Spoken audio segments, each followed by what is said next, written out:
Welcome to The Jewish Lens, a podcast to discuss anything and everything from a Jewish perspective. Now, please help me welcome the man who controls the media, your host, Jonathan Rosen.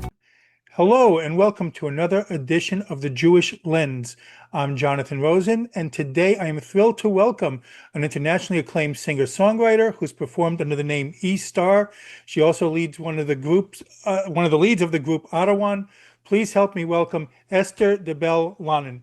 Esther, thanks so much for joining me today. Nice to be here. Yeah, I'm a little bit nervous. I never did a podcast before, but I'm very excited to do this. No reason to be nervous. We're going to make it very easy for you. Okay, thank you. Okay. Well, I have a lot to cover, but I want to start by going back with you. From what I was reading, so you were born in Bali to a musical family. Like, in what way did your family perform, or just, appreciative of music?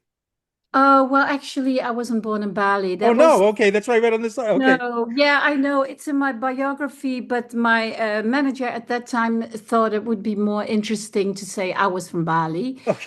My mother is from Bali, and I was ordinarily born in Amsterdam to a Okay. Dutch father and an Indonesian mother. Yeah. And I was raised in a very musical group.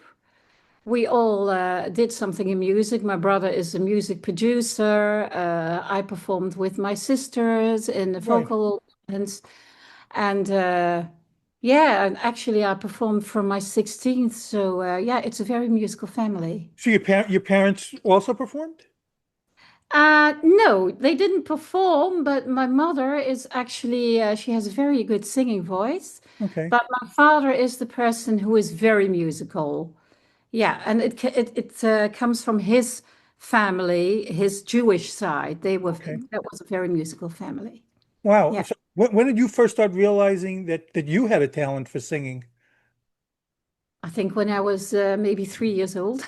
Really? No, I was very young, and I was always singing. I sang when I was, for example, in the waiting room of the doctor. I was constantly singing songs, and my mother always had music on the radio, I think, because my memory goes back to very early. So, and I started realizing that I had a good voice, I think, when I was 16. And they asked me for to do the studio. How do you say that? Studio. The vocals, Yeah, wait, that studio. studio jobs, Yeah, well, work.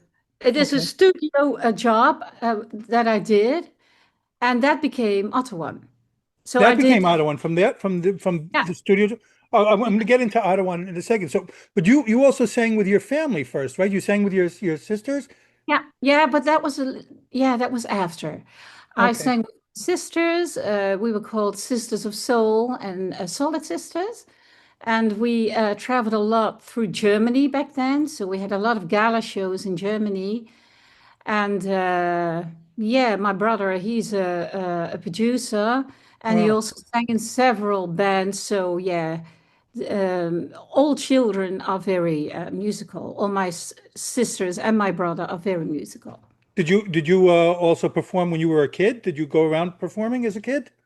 Well, I think I started when I was 16 in a reggae band. Although I didn't like reggae at all, but it was I thought it was a nice experience. So I started singing in that band for a couple of years, and I performed around Venlo, the city that I lived. It was nothing major, but Hmm. it was nice to do some experience. That's how it started. Yeah. Well, so who were some of the singers that you admired when you were a kid? Well, I'm a big fan of David Bowie. Okay. So I was a big Bowie fan by then.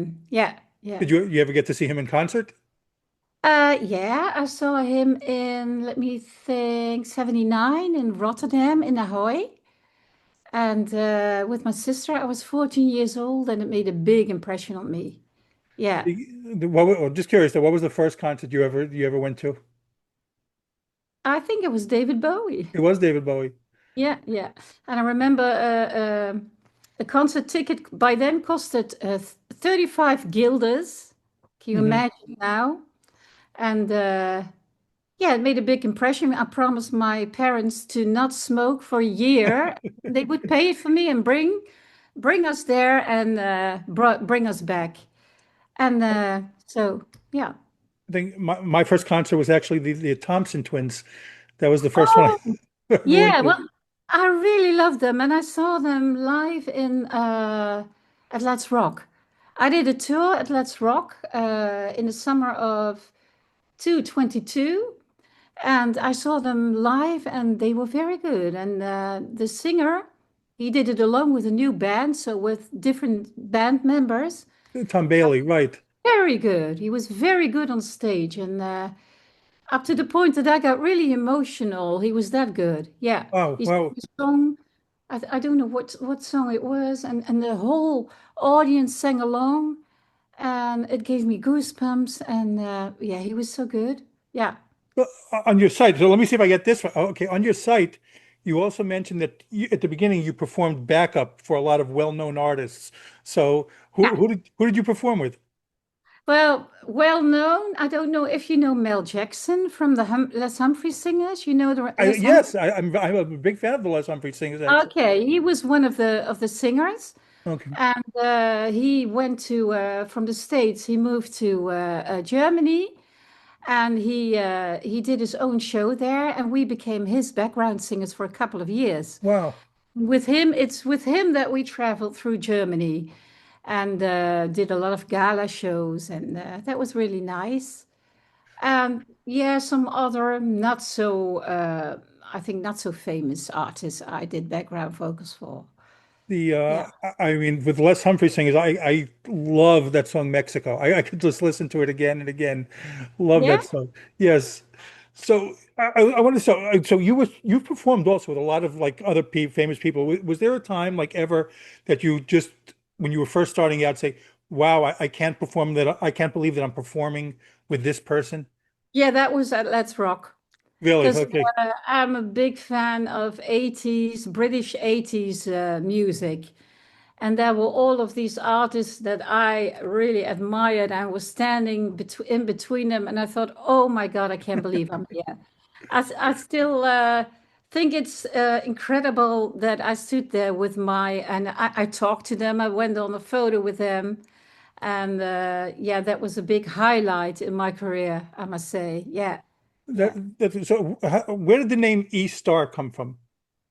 Well, it's actually the Dutch, the English Um, translation of Esther. Esther. Okay. Yeah, E star. Yeah, So and what? Esther is I'm named after Esther Overeem. You know her, the Jewish American singer Esther Overeem. I don't know. I have to. Now I'm gonna have to Esther check. Abi Overeem. You have to Google her. I She will was definitely do that.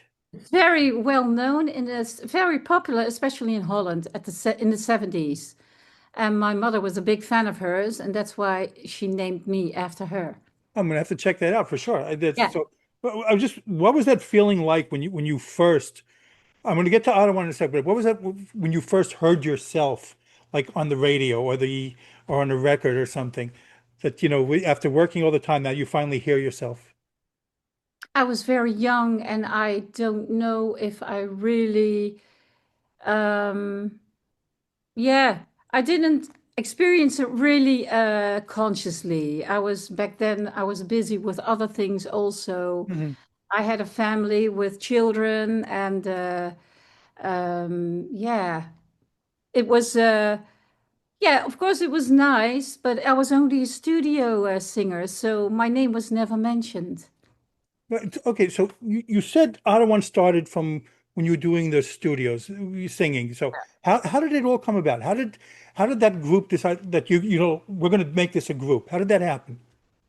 Um, well, they first brought out three French songs. Well, I'm going to put my glasses on. Wrote something down. You're okay, Hands Up and D.I.S.C.O in the French versions. Right. Just like the Boney M story, they wanted to make it the French Boney M. So Okay. they became hits, and then they obviously had to make English versions of them. And that's when I stepped in, and they asked me to do the vocals for the English versions.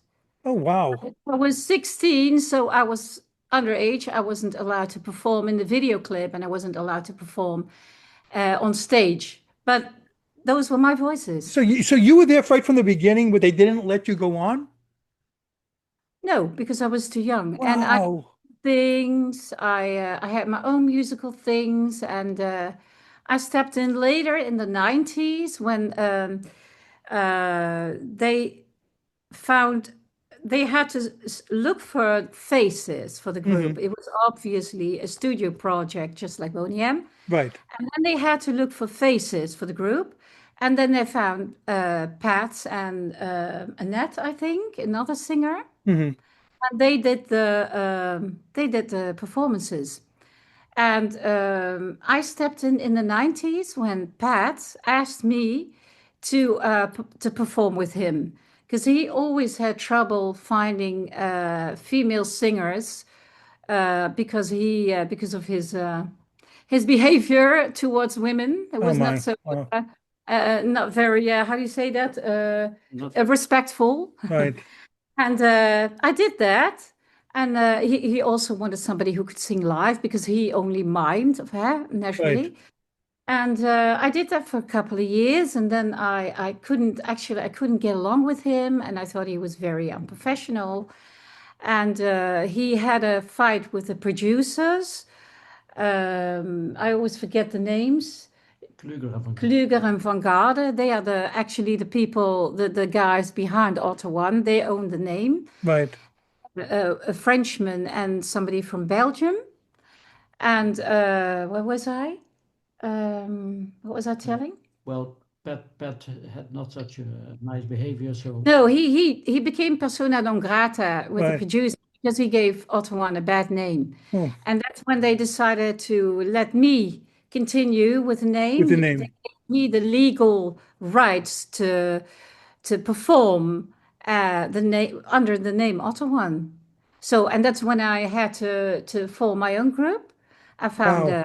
a male singer in Robert Walker, an American singer who lived in Liège in Belgium at that time. And he was also well known in the music industry. He did background singing for Luther Vandross and Chaka Khan. Wow. And he also sang in, I think they were quite popular in the States. I don't know if you heard of the Men with Style. I do know Men with Style, but Yeah. yes, yeah, I do. Yes, but I was also like a huge Boney M fan too, and it was like Yeah. I was a huge Boney M fan as well. So but the producers of Ottawan were the same ones who did Boney M, or no? It's No, different. no, not Okay, that. They have a lot of other groups, but no, they have different producers. got it. Okay, The producers of Boney M is Frank Farian, right. Who did Milli Vanilli? German Right, guy who also did the voice, actually. right. Yeah. There. So Hands Up comes out, and it becomes like this huge hit. I mean, how do things change for you then? I mean, how do it was just having this big hit on the radio all the time. Um, well, at that time, I was only the studio Right. singer and I did not perform. Of course, I was very proud of it, but it was hidden that it was me. Hmm. And later on, when I stepped in the 90s, it was already, the popularity already went a little bit Right. down. I had a lot of gigs in Germany and in Holland, later in the CIS countries. And I noticed how popular those songs still were. I was really amazed at how even people of all ages knew the songs. Right. And that's also because of what was it? Hands Up hands up. Yeah. was. Well, Now you have to help me. yeah, hands up was used in a commercial for how do you call it? Yeah, Holiday for resort. holiday resorts, a Okay. very famous one. Yeah, and It was French from the Mediterranean Sea, like Cannes and Saint-Tropez. So yeah, they were situated. These resorts were all in that area. So people with a lot of money, they they went to these resorts. Now, it's maybe nice if you come into the living room. Yeah, they went to these resorts, and all these resorts they had kids clubs. Wow. Um, the song "Hands Up" was the song under the commercial that was shown on TV. Hmm. And in the kids clubs, they played that song over and over again. Yeah. And they do it in every They still do it. other resort Yeah. in whole Europe, Turkey. When you go there today, in all kids club, they still play that song Yeah. like it was there forever. Yeah. Yeah, So but you that's still go why to yeah. You yeah, still that's go why touring a lot, right? I'm sorry? You still go touring a lot right now. You go on tour a lot right now. Yeah, it went down a little bit during Corona times. Right. But yeah, this year I had 2 tours. And So how does the audience get when Hands Up comes on? Everyone goes crazy? everybody goes crazy. Yeah, still, it's unimaginable. I think, and people at all ages know the song. That's what Right. amazes me. Old people, and I remember in Russia that old people came to me, an old woman came to me, and she said that our songs, she had a very difficult time, and our songs Oh, put her through those difficult times. So, yeah, I was amazed. that's fantastic. That must make Yeah, you feel great. yeah, exactly. I didn't expect that. Those songs still had such a big impact, even on younger people, because younger people also know the songs. Right. So, yeah, yeah, So, Well, so that's the effect of the kids of the kids club yeah. that they still play that song. That they still play So that song, and that even younger people. the young kids they grow up with it. Yeah, yeah, So So now I want to move on to the other, which you mentioned earlier. So when you and I first started corresponding, and first of all, I want again, I just want to thank you because I've known you on like Facebook for like a while though, and we've kind of yeah, like corresponded a little bit, but this is so yeah, great to meet you in person now, like well, yeah. virtually at least, but Likewise. yeah. But so when you and I first started talking about you coming on, so you had Yeah, mentioned to me that you had Jewish ancestry. So, yeah. and you just mentioned it a little bit now. So can you talk about that a little bit? Yeah, I have a book here. I will show it to you. Okay. It's a book. Could you read the name so everyone knows? So Sorry? what's the title so people can see The that? title is Genadig opgenomen in het paradijs. And the English translation is Mercifully admitted into paradise. Okay. And it was co-written by the Gerard van den Berg, which was a director of a Dutch TV company, NCRV, very well known in the Netherlands. Hmm. And it came from a gravestone of one of our very first ancestors that they have information about. His name was Moses Berends, who lived from 1720 to 1776. His profession is unknown, but they could see on his gravestone that he had a high standard. Okay.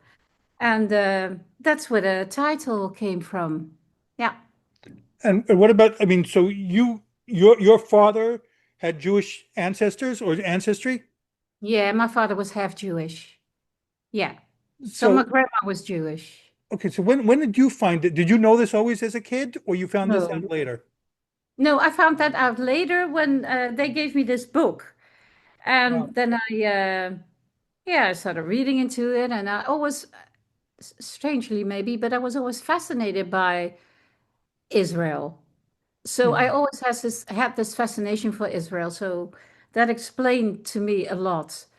And yeah, that's when I found out that my father had Jewish blood. And when I look at pictures of him, I can clearly see that he was Jewish. And some people see in me that I have Jewish blood. So yeah, but I'm proud of it. Well, I have so many questions for that. So, but you just came back. You just completed recently completed a tour in Israel. Yeah. So first of all, how was the tour itself? What cities did you play in? What cities? Can you help me there? Tel Aviv, Of course, Tel Tel Aviv, Aviv. Haifa, Jerusalem, Jerusalem, Nazareth. Nazareth. Fantastic. and some More unknown cities, Ashkelon. Ashkelon, but 12 cities. Wow. Wow. So yeah, So was that your first time in Israel, or you had been yeah, before? yeah. I always planned to go to Israel one Right. day, and when this came along, hoe zeg je dat, uitdaging, this Opportunity. opportunity came along, Hmm. I had a burnout. So I was doubting, touring with burnout, can you do this? But and also because of the political situation, Right. I doubted a little bit, but I also laid tarot cards. So I laid cards on the situation, and they told me it's going to work out good, and it's gonna bring you a lot. So I decided to go there, and I had a, how you say that? I never regretted it. How were the Like how were the the opposite. fans? Were the fans very receptive? Yeah, they were very receptive. Yeah, yeah. Actually, I did it on my own, so without a male partner. Wow. And I only had to do the big hits, the SEO and Hands Up, and I was the headliner. Right. And at the last song, there were a lot of older people. I did it with a lot of, yeah, how do you say that? Moldavian Jewish, Ukrainian Jewish Okay. artists who sang the old Jewish songs. And then I came with Hands Up and D.I.S.C.O, and I had to bring some, because they were all sitting down. And then at the second song, Hands Up, I went into the audience and I got the people up. There were some really old people who were sitting who could hardly stand. And that's what I loved. There was one woman sitting in a wheelchair, and when I walked past her, she came out of the wheelchair, and she couldn't hardly do that, and she started dancing with me. Oh, Oh, wow. that was such a great feeling. Yeah. So what did that mean to you now after you learning about your heritage, that that you have ancestors, and now getting to go to Israel? Did you feel like closer to it? What did you get out Oh, of it? oh, I don't know. I've changed ever since. Hmm. I get emo I get emotional when I talk about it. I'm sorry. No, not at all.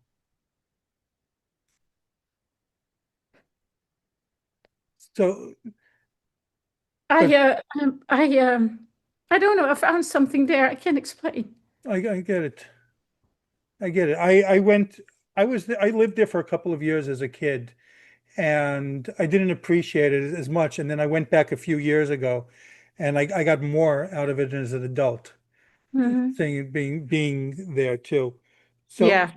I want to take, because you wrote things down too. So you had, it was your grandfather that Mm. something. So could you tell that story? Because that was Yeah. unbelievable today when I Yeah. read that. Yeah. Um, I My grandmother, she married a Dutch man Okay. called Hendrik Jan. He was he had a ladies' clothing store, and he was a tailor. He had a shop in Harderwijk in the Netherlands. My father was also born and raised there. She met him there, but he also had he sheltered at least 11 Jewish people. Oh, So During the war. Yeah. during the war, of Yeah. course, naturally during the war. and this was in the Netherlands? Yes. Yeah, in the Netherlands. Hmm. Yeah. And at a certain time, he was betrayed by one of his neighbors.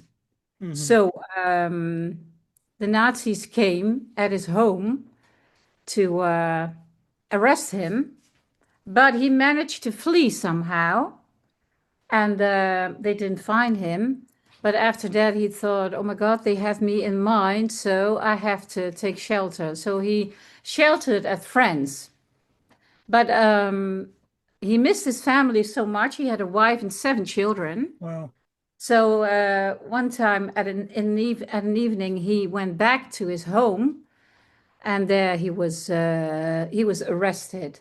Mm. And in front of his children, in front of his wife, he was helping his wife cooking, peeling the potatoes, and he was arrested. and taken to a prison in Apeldoorn. Amersfoort. Apeldoorn. Apeldoorn, sorry, in Apeldoorn. And yeah, then on that was on February the 13th in 1945, so Hmm. actually shortly before the war ended.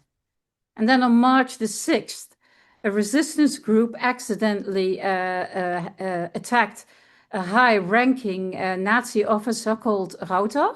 Okay. And in retaliation of that, 117 civilians were arrested on March the 8th from various military prisons and executed at the Woesterhoeve in Apeldoorn. And one Wow. of them was my grandfather. Yeah, Unbelievable. So, yeah. and so what was the legacy? I mean, did you have other family? I mean, the people that he helped save, have they contacted? Have they anything to do with your family? Do they know about that your grandfather? Yeah, one of the persons who survived the war, thanks to my granddad, he was called Donald de Jonge. He planted a tree out of Oh, gratitude at a monument in the Joop Westerweelwood in Israel.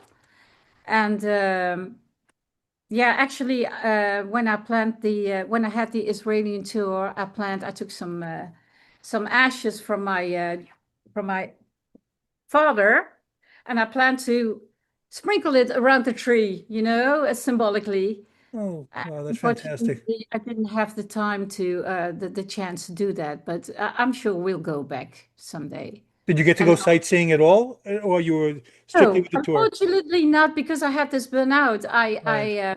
Well, the gigs were very late in the evening, and we had to travel a lot because we stayed in one hotel in, what's the name again? Oh, yeah.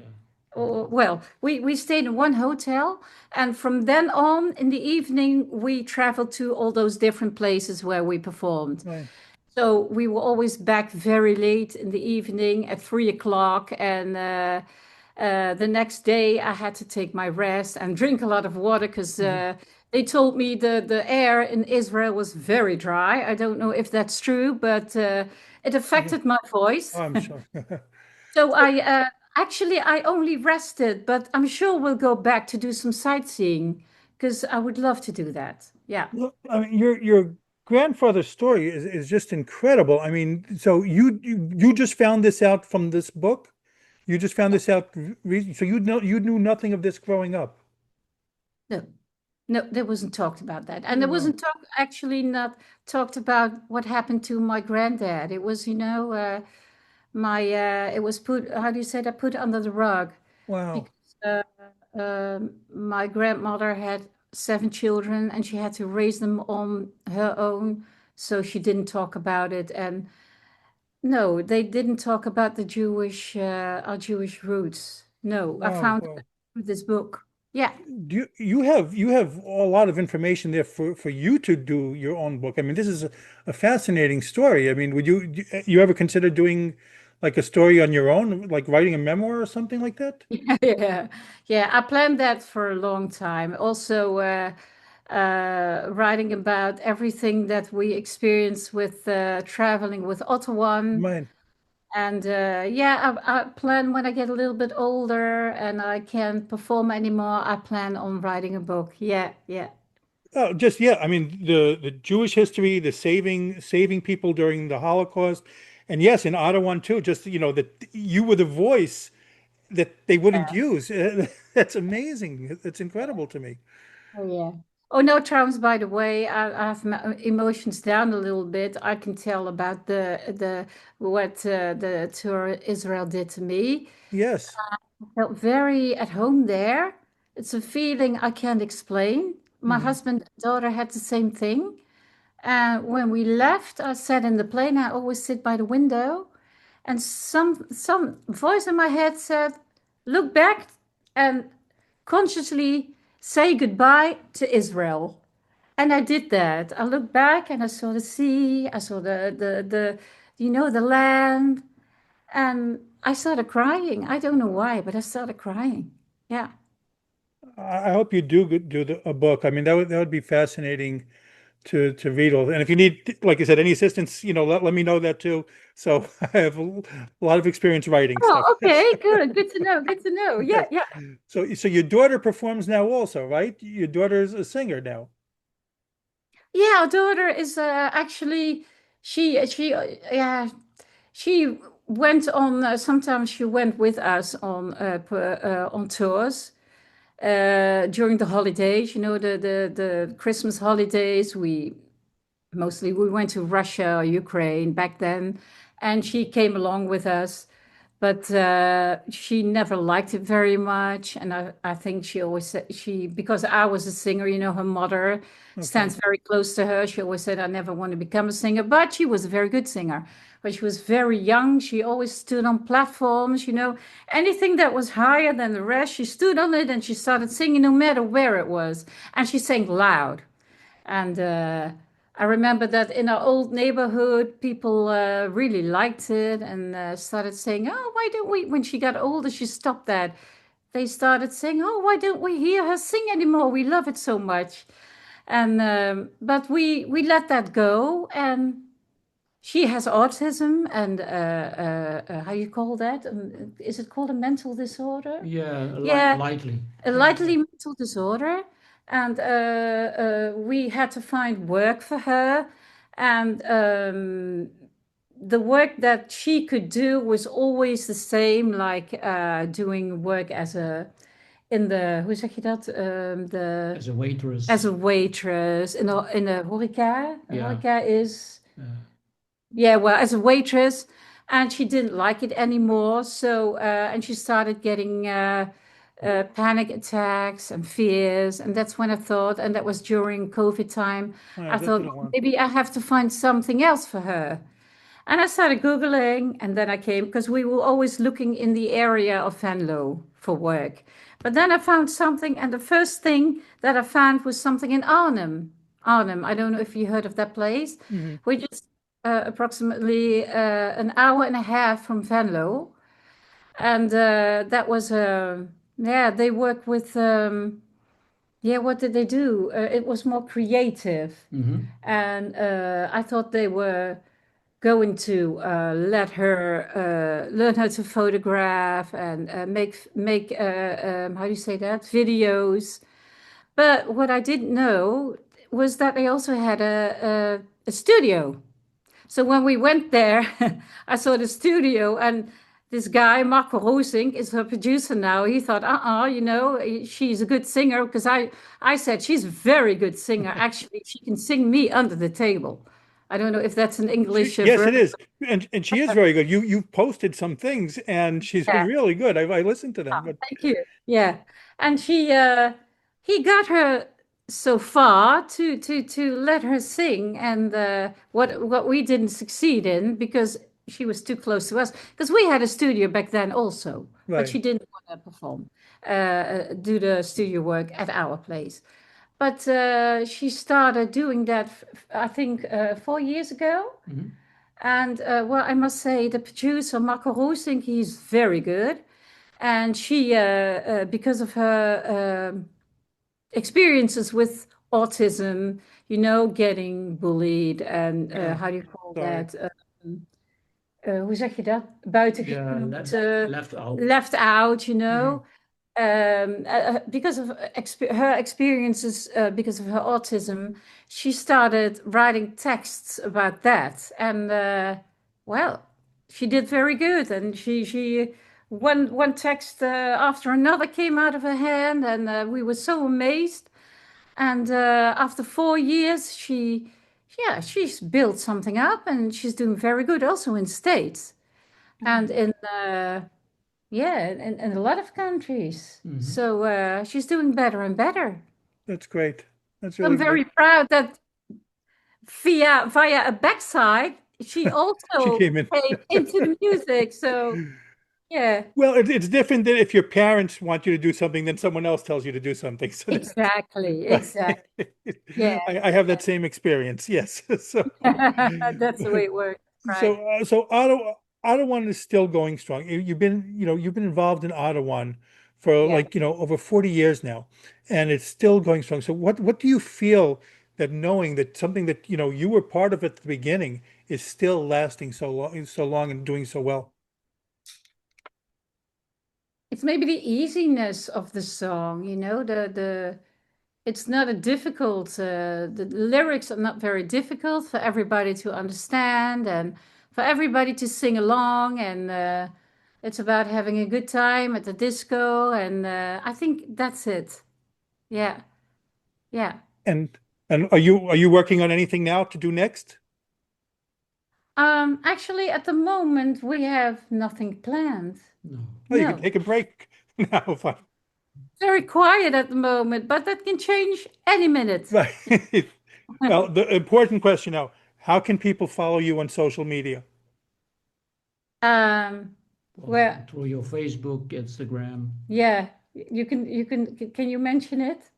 Yeah, there are several Facebook pages, like fan pages, Hmm. and they called E-Star Ottowan Yeah. or Ottawan, but you have to be careful, don't mix it up with the other guy. The other because one, and you have a He's website also too. performing. Yeah. Right. he's still around. Yeah. So So there are actually two Ottawans, Pat's Ottawan and Eastar's Ottawan. Yeah. And what's the website? So people can uh, go. Yeah. www.ottawan.biz. Got it. Well, I really sincerely want to thank you for coming on and speaking with me. It's such a pleasure. Like I said, I've gotten to know you, and Ron, thank you also. But Esther, I've gotten to know you on Facebook over the past couple of years, and it's just really a treat to get to speak to you like this face to face. And Well, it was an honor for me, really. Yeah, it was an honor to speak to you, and well, I'm a fan, so honor that you asked me. Yeah. well, Yeah. again, a very special thank you. And anytime you want to come back and if you want to do the book, I urge you to do a book because it's a fascinating story. Yeah, we Okay. keep that in mind because keep in mind. we have a lot of stories. We have a lot of Right, I'm sure. stories. Yeah. Hey, So, well, yeah, anytime you want to come keep and in talk mind. about them, yes, anytime. So, Okay, well, good to know. uh, Good to again, this has been the Jewish Lens. I'm Jonathan Rosen, and again, a very special thanks to Esther de Bijl-Langen, and please like, comment, and subscribe. Thanks for tuning in to The Jewish Lens, where all items used was strictly kosher.